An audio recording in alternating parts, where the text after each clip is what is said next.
Good afternoon, brethren. I have to get used to saying afternoon. It was usually morning back in Colorado where I'd speak. But it's good to see everybody after a couple weeks being gone, and I know we've got a lot of people on the webcast, so greetings to you as well. Well, we've got unleavened bread and Passover coming up very soon. It'll be here faster than we really expect.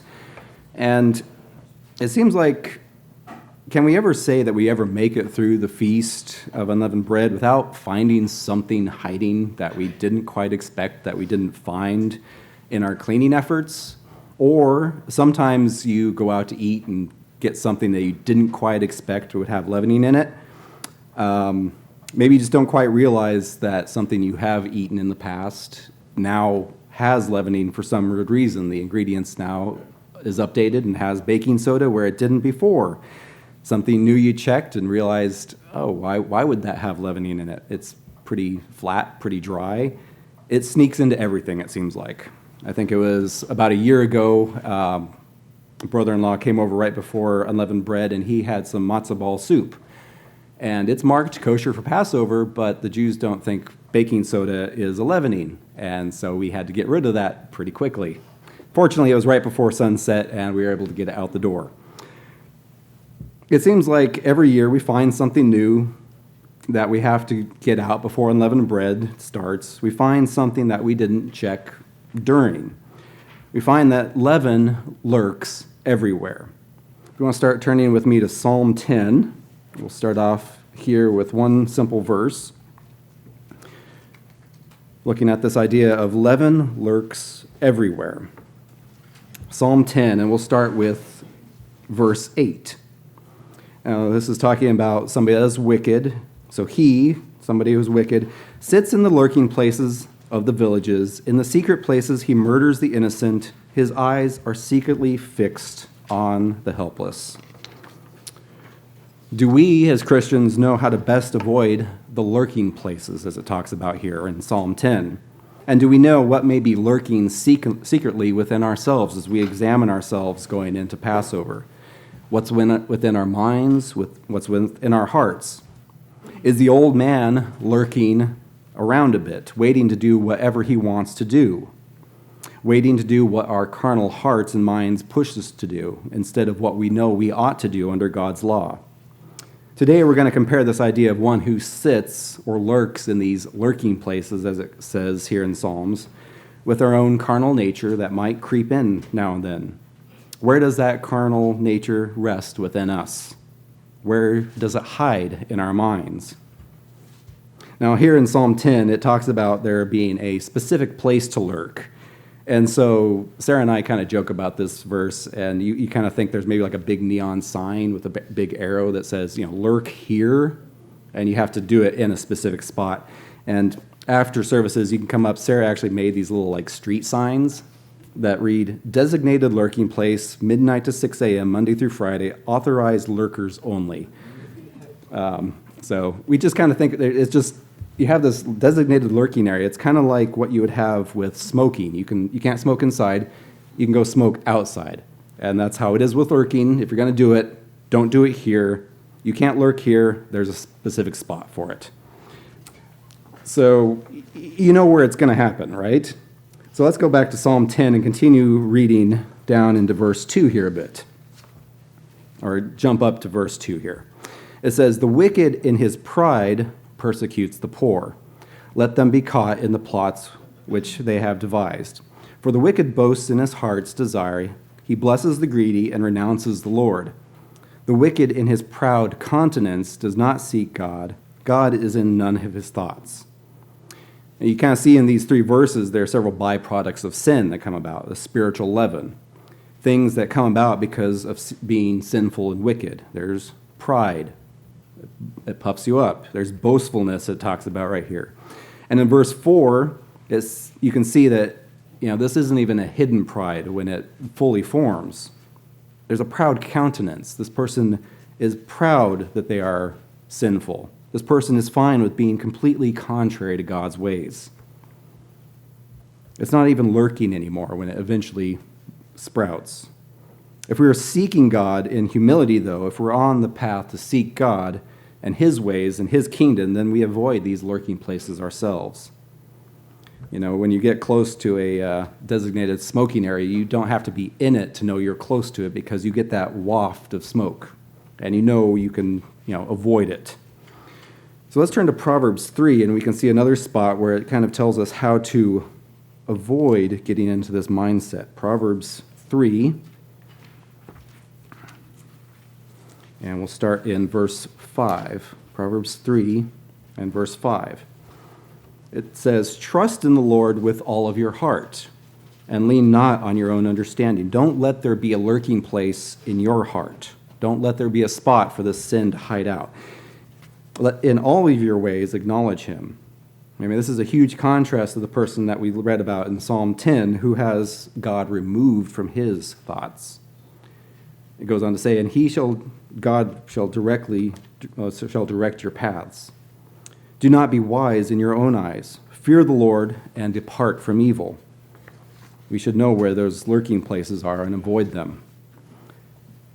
God has told us that he has a plan for us and will keep us safe if we follow that plan in his path. And the more we study and the more we know from year to year, the more likely we are to realize when we may be straying into the wrong areas, into trouble. When we lean on our own understanding, then we get drawn back into our own carnal nature. The path that we naturally tend towards as humans is not a godly one, as we find out. So we're to depart from evil, from those lurking places, the areas of our lives that may draw us back to what we shouldn't be doing, to that nature that we're trying to overcome. And this is why we do the same type of thing year to year. Most of us have been through unleavened bread yearly, through decades even at times. And you get the same lessons over and over, which is a good thing. You've gone through your homes numerous times to find where to clean up. You cleaned up your cars. If you get a new car, then you have to figure out its quirks and where the sandwich may have fallen down in between something. But you learn over time how to focus your cleaning efforts leading into unleavened bread, where the leavening hangs out, where you store it maybe. And if you've been at the same home for a while, you may be better at moving the furniture around to clean behind it, know how to take the stove apart to clean underneath the top part. Sarah and I have to figure out a new place now. So fortunately, I don't think we've leavened it too bad since we just moved in, but it'll keep it a little bit simple. In your car, if you spend a lot of time driving around for work, maybe you eat, it's going to be pretty messy in that front seat, right? And if you've got kids, well, the leavening's everywhere. So some of the new parents that are on their way, you'll get to learn this over the next couple of years, right? In life, we should be learning that same way where sin lurks in our lives, where the bad attitudes come from, where evil thoughts originate.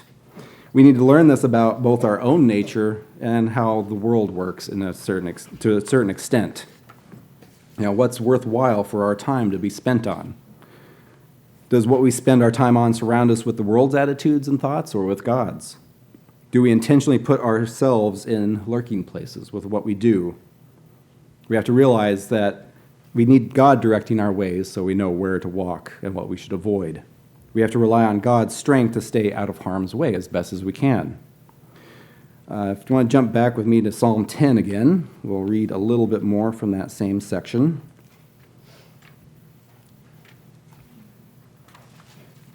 Psalm 10, and we'll start now in verse 6. The wicked, as it says here, he has said in his heart, "I shall not be moved. I shall never be in adversity."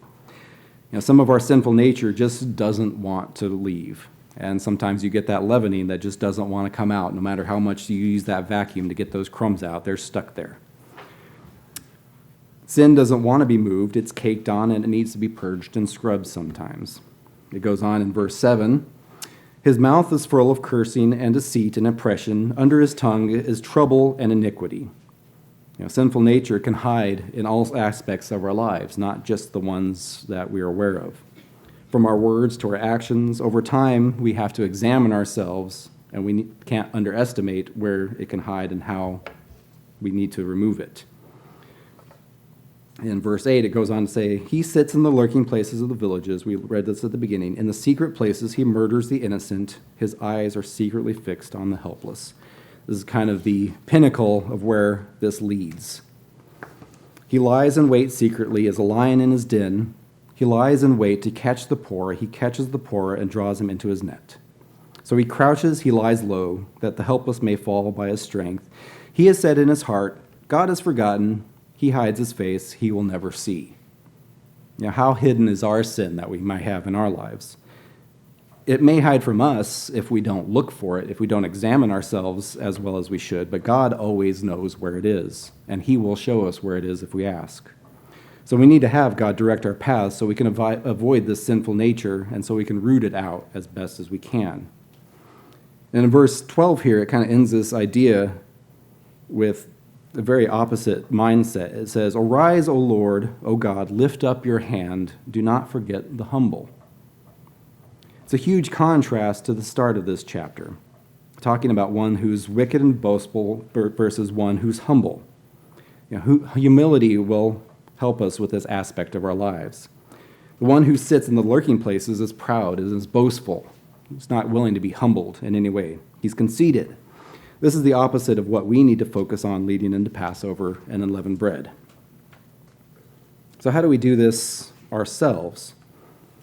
We don't need to know every detail about sin in this world or how bad this world can be in some ways, because wallowing in it can lead us down the wrong path too. We don't need to spend weeks of our lives with Colombian drug lords to know that drugs are bad. You can find out other ways. You don't need to go to spring break in Cancun to know that it may not be the best place morally to spend our time. We can be aware of what's going on in the world without wallowing in it, and we can have discernment with what we do come in contact with to learn right from wrong without having to deal with them firsthand oftentimes. We're not to be of this world, but we're still in it, and we are surrounded by it. We do need to dwell in God's law and focus on the kingdom. We don't need to focus on Satan's world and the ways it brings. But God can direct us safely through it so we can avoid those lurking places. We don't have to spend time in or around them to know how bad they are in a lot of ways. We dwell on God's law, and that's how we grow. So it's a two-part process. We learn to root out our own lurking sins, and we learn to avoid the places in this world where the sin lurks. Both of these take God's help. If you want to turn with me to Psalm 119, we'll read one more verse. Psalm 119. And verse 104.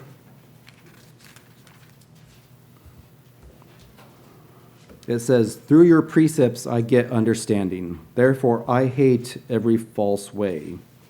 Your word is a lamp to my feet and a light to my path. As we head into Passover and unleavened bread, do we keep these lessons in our minds? Israel left Egypt with a high hand, but soon they forgot what God had done for them, how he had directly led them out of danger. They soon wanted what they had left. They wanted to go back to this lurking place in Egypt. They forgot to let God lead them. They wanted to go back to everything that they had had, even though it was slavery. They'd seen more miracles than most people will ever see in their lives, more directly. If we follow our own ways, we don't avoid those lurking places. We don't root it out, and it still lurks within us. And we fall back to that sinful nature that surrounds us. As the feast of unleavened bread draws near, as we de-leaven and examine our ways and ourselves along the way, we have to keep in mind the lessons as we learn to look for that physical and spiritual leaven. Where does it lurk? Both within us and around us. We need to remember to humble ourselves throughout the whole year, though. It's not just about this time of year. We have to avoid the sinful, hidden nature of the world around us so we can remove it from our own lives when it does creep in, so we can stay on the proper path to the kingdom. As it says again in Psalm 10, verse 12, it says, arise, O Lord, O God, lift up your hand, do not forget the humble.